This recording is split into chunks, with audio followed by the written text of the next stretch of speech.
Olá, irmãos, que a graça e a paz de Jesus Cristo, nosso Senhor, esteja com todos nós. Em nome do Pai, do Filho e do Espírito Santo, nós nos reunimos nesse momento com as nossas famílias, em nossos lares e com todos os nossos irmãos no amor de Cristo. Nos ajuntamos para prestar culto ao nosso Deus. Que nossos corações nesse momento sejam quebrantados diante do Senhor, para que a nossa adoração seja realmente em espírito e em verdade. Seja esse momento um tempo em que Deus realize grandes e boas transformações nas nossas vidas. Em nome de Jesus. Amém. Senhor, enquanto filhas e filhos nos reunimos para adorar-te, com a tua presença maravilhosa, nos permita contemplar os mistérios da sabedoria celestial com real e crescente devoção. Permita que, por meio de Cristo, que nosso culto seja agradável em tua presença. Em nome de Jesus. Amém.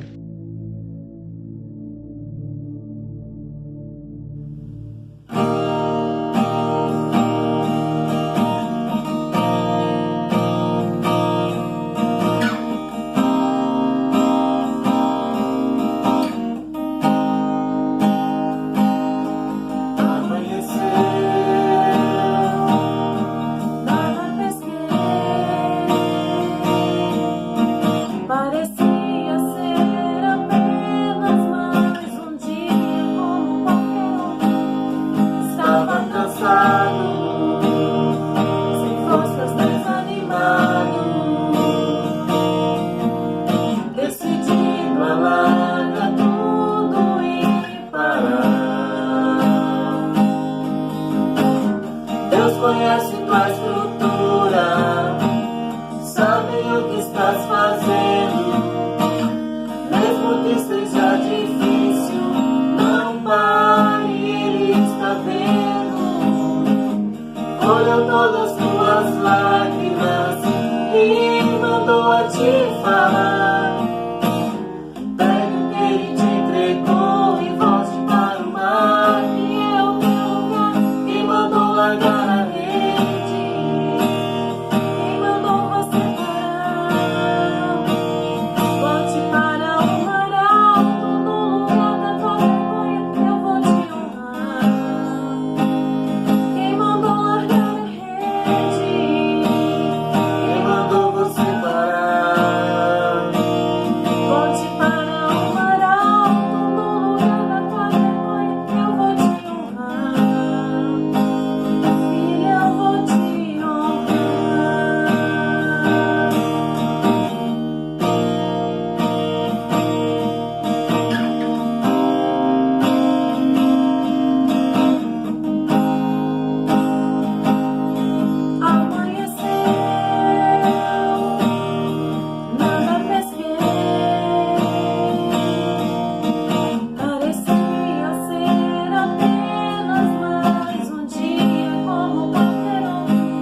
nele a gente pode confiar.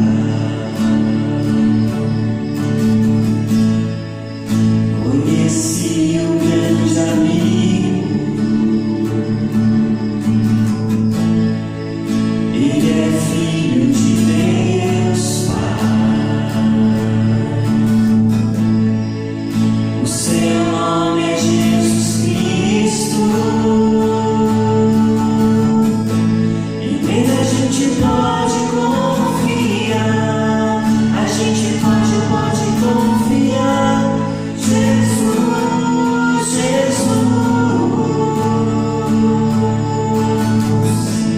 nele a gente pode confiar. A gente pode confiar. Jesus,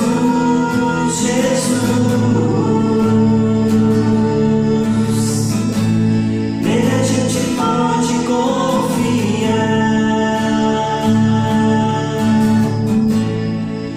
Conheci o grande amigo, ele é filho de Deus Pai.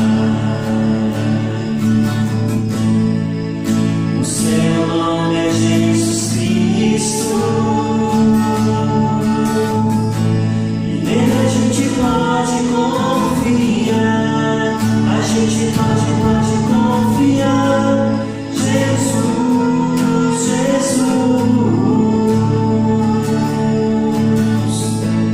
nele a gente pode confiar.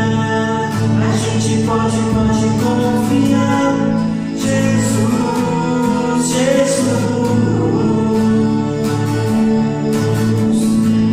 nele a gente pode confiar.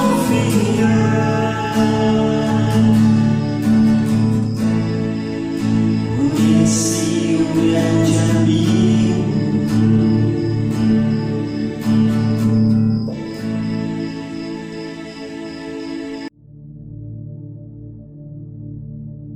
Senhor Deus, abençoe todas as crianças. Pai eterno, fonte da vida, guarda as crianças em tudo e em todos os seus caminhos. Que elas saibam sempre que tudo vem de Ti e que devemos ser gratos ao Senhor. Que os adultos sejam grandes instrumentos de bênçãos em suas vidas. Que Cristo seja o Senhor das nossas crianças, desde agora e para sempre. Em nome de Cristo Jesus.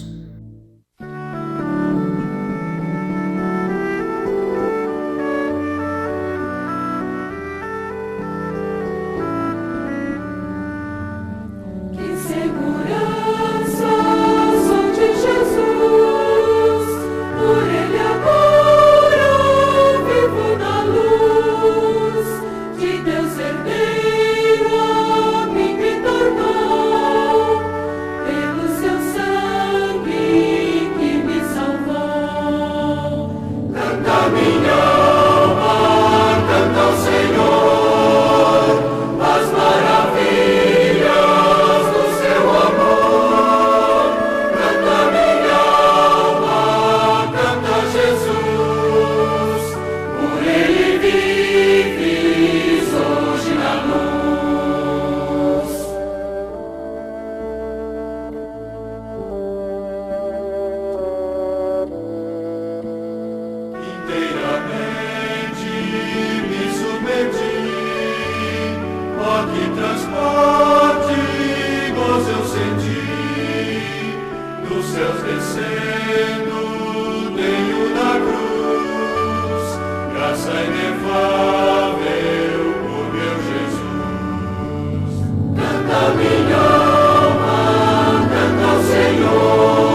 Boa noite, irmãos. Boa noite.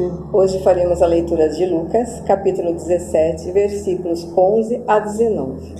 Jesus continuava viajando para Jerusalém e passou entre as regiões da Samária e da Galiléia. Quando estava entrando num povoado, 10 leprosos foram se encontrar com ele. Eles pararam de longe e gritaram: Jesus, mestre, tenha pena de nós. Jesus os viu e disse: Vão e peçam aos sacerdotes que examinem vocês. Quando iam pelo caminho, eles foram curados.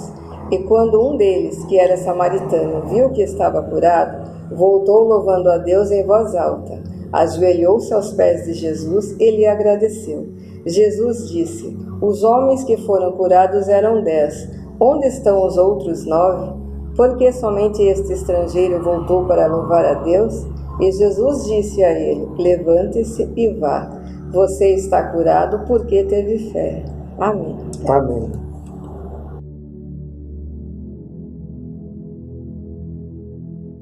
Olá, meus irmãos. Graça e paz. Amém? Hoje nós vamos meditar num trecho do Evangelho de Marcos, no capítulo 5, e nós vamos ler do versículo 21 até o versículo 24, e depois nós vamos ler do versículo 35 até o versículo 43. E o texto diz assim: Jesus voltou para o lado oeste do lago, e muitas pessoas foram se encontrar com ele na praia.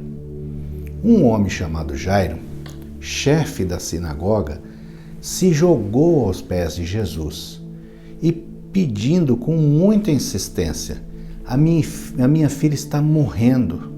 Venha comigo e ponha as mãos sobre ela para que ela sare e viva. E Jesus foi com ele. Uma grande multidão foi junto e o apertava de todos os lados. Jesus ainda estava falando quando chegaram alguns empregados da casa de Jairo e disseram: Seu Jairo, a menina já morreu. Não aborreça mais o mestre. Mas Jesus não se importou com a notícia e disse a Jairo: Não tenha medo, tenha fé.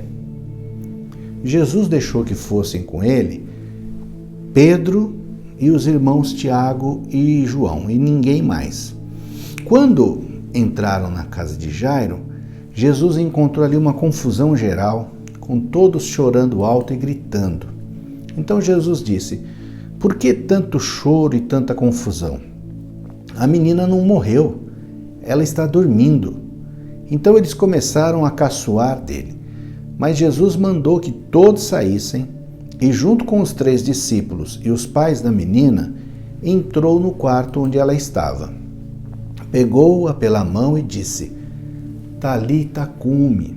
Isto quer dizer: Menina, eu digo a você, levante-se. No mesmo instante, a menina, que tinha 12 anos, levantou-se e começou a andar. E todos ficaram admirados.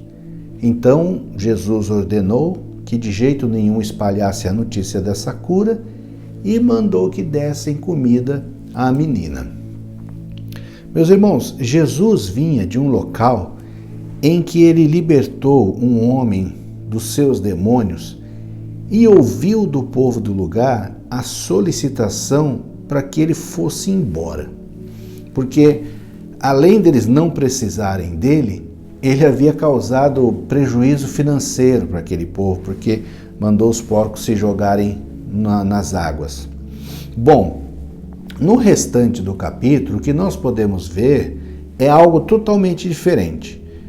Nós vemos pessoas que buscaram a Cristo como sendo o único que poderia fazer algo por elas, sendo que todos os seus tipos de recursos haviam sido insuficientes para dar solução às suas angústias, às suas enfermidades, às suas dificuldades. Então, se por um lado nós podemos ver pessoas que, amparadas em seus próprios recursos, recusam a presença de Cristo, por outro lado nós podemos ver pessoas que tomaram consciência de que os recursos humanos podem ajudar em muitas coisas, mas não podem ajudar em todas as coisas. E nesse trecho completo, nós temos duas curas. A cura da filha de Jairo e a cura da mulher enferma. Porém, hoje nós vamos nos concentrar no pedido de Jairo para que Jesus fosse curar a sua filha de uma doença mortal. E quem era Jairo? Jairo, meus irmãos, era uma pessoa importante na vida religiosa do lugar. Ele era um dos líderes da sinagoga, que era a igreja local. E isso fazia com que ele também fosse um líder comunitário. Então ele era uma pessoa importante e que tinha certo poder. Jairo também tinha uma filha que estava com 12 anos. E é interessante porque essa idade da menina, segundo os costumes daquele tempo, era quando as meninas judias passavam a ser consideradas mulheres. Então essa filha, que estava encerrando um ciclo da vida para iniciar outro, corria um grande perigo de perder a própria vida, de morrer. E se Jairo não tivesse outros filhos, isso significaria o fim da descendência dele, algo tão valorizado pelos judeus. Mas, ao que tudo indica, meus irmãos, o desespero de Jairo pode indicar que naquele momento a descendência era o que menos importava. O que lhe tirava a paz mesmo naquele instante era o perigo de perder a sua filhinha de 12 anos. Esse homem, meus irmãos, nos mostra que muitas vezes o sofrimento abre à nossa frente o caminho que nos leva à comunhão mais profunda com Deus. Quando nós começamos a andar por esse caminho, as aflições podem tornar-se grande bênção nas nossas vidas depois de vencidas elas. Mas quando nós não andamos por esse caminho, praticamente fica decretado que as aflições passarão a ser os mais marcantes eventos das nossas vidas. Um outro destaque que Jairo nos ensina é que se orgulho e autossuficiência de alguma maneira encontram lugares privilegiados nas nossas vidas, chega a hora que eles precisam ser esmagados, porque eles precisam dar lugar à humildade e à dependência total de Deus. É preciso, tal como Jairo, prostrar-se aos pés de Cristo sem nenhum sentimento de mérito, principalmente méritos religiosos, mas sim com um coração quebrantado, suplicando: Senhor, eu preciso de Ti. O Senhor é o meu auxílio. E nós podemos fazer isso, meus irmãos, com muita segurança, porque Cristo está totalmente atento às nossas vidas. Nós podemos ter certeza que Jesus se importa com a nossa dor. Como nós vimos na primeira parte do capítulo, Jesus foi até Gadara para libertar um homem que estava dominado por muitos demônios e depois praticamente foi expulso do lugar pelo povo. Alguém que não se importa com o sofrimento alheio jamais faz coisas como essas. Agora Jesus havia chegado de viagem, estava cercado de pessoas por todos os lados, empurravam Jesus por todos os lados, e ele teve que ouvir esse homem pedindo insistentemente para que ele fosse à sua casa curar a menina, e tinha que ser imediatamente. Jesus foi. Alguém que não se importa com as pessoas, meus irmãos, muito improvavelmente faria algo assim. E nós também podemos ver a dedicação de Cristo nas palavras que ele diz para Jairo. Quero destacar algumas delas aqui porque são muito importantes. A primeira delas é uma palavra de fé, quando Jesus diz para Jairo: não tenha medo, tenha fé. Meus irmãos, era confortável para Jairo, como também é confortável para nós, crer em Jesus enquanto as coisas caminham bem, enquanto a filha dele estava saudável, enquanto as coisas estavam tranquilas. Mas o que aconteceu?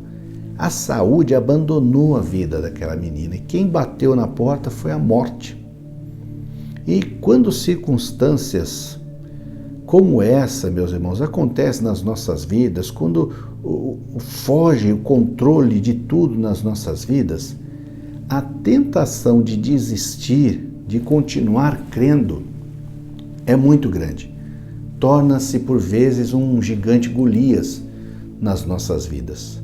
E diante daquele alvoroço todo de emoções, porque Jesus também curou uma mulher no caminho da casa de Jairo, Jesus declara para Jairo o seguinte: eu posso fazer mais do que você acredita. Apenas continue crendo em mim. Porque Jairo procurou Jesus por acreditar que ele tinha poder para curar enfermidades.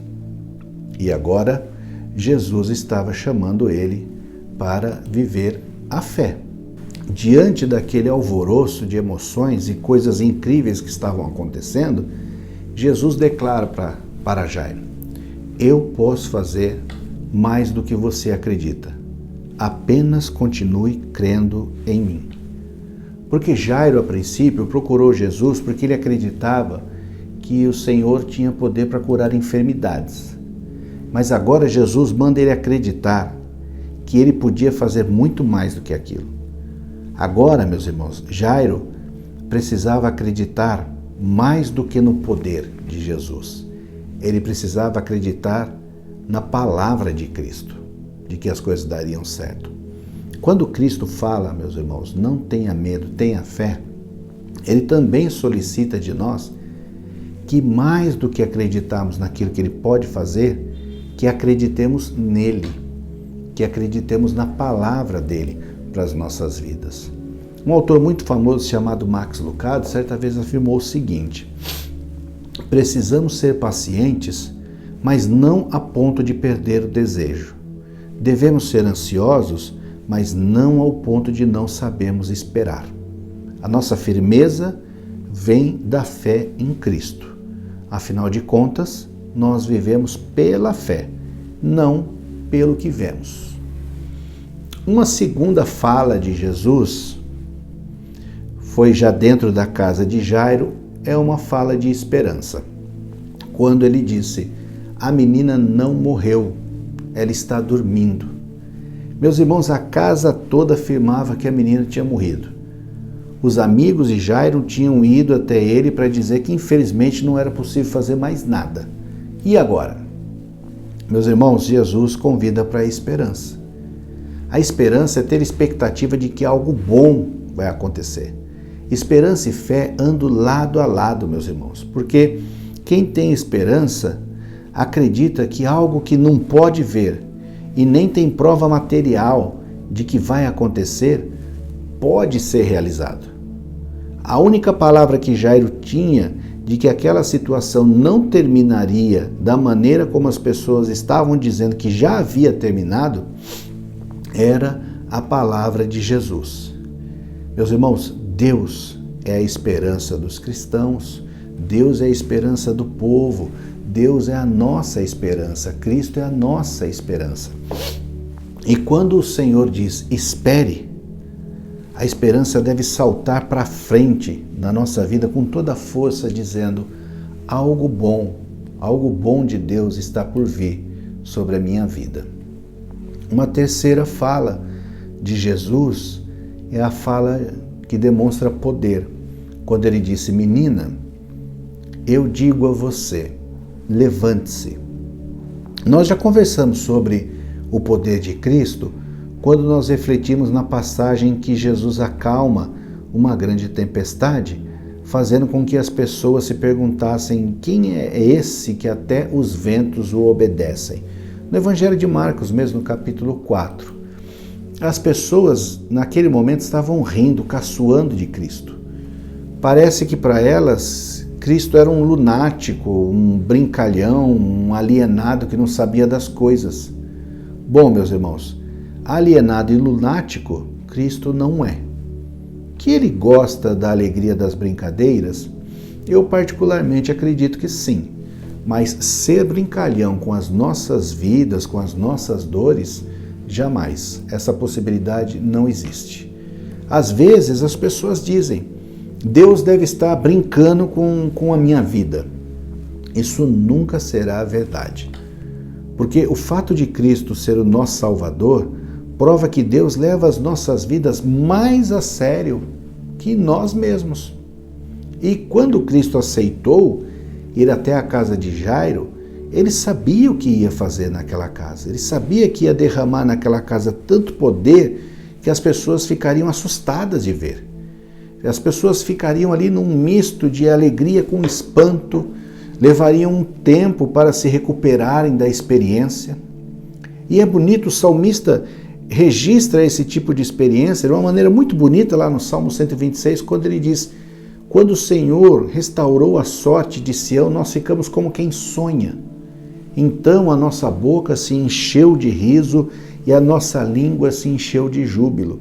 Ali, Jesus restaurou a sorte daquela casa, porque Jesus tinha poder para isso. Partindo para a conclusão, meus irmãos, qualquer descrença dos que amam a Cristo é vencida quando se vê frente a frente com o poder de Deus. Aquela menina não foi apenas ressuscitada, mas ela também foi curada da sua enfermidade. Agora sim, Jairo poderia pensar em descendência. Por quê? Porque a filha dele estava viva, ela foi curada por Cristo. Agora aquela família podia voltar a olhar para o futuro com boas expectativas de que coisas maravilhosas ainda estavam por acontecer. Meus irmãos, como é bom quando nós conseguimos nos desprender dos nossos próprios recursos para nos apegarmos à esperança em Cristo. Os recursos da terra podem nos oferecer grandes benefícios? É claro que sim. A experiência da vida prova que isso é verdade. Mas eles podem oferecer todos os grandes benefícios? Claro que não. A experiência da vida também prova que isso é verdade. Meus irmãos, Cristo é a esperança dos povos. Cristo tem o único poder capaz de acolher toda e qualquer aflição. Cristo é soberano sobre toda e qualquer doença física, emocional ou espiritual. Mas, mais do que algo geral, nós temos que transformar isso numa experiência pessoal para cada um de nós. Cada um de nós deve declarar isso.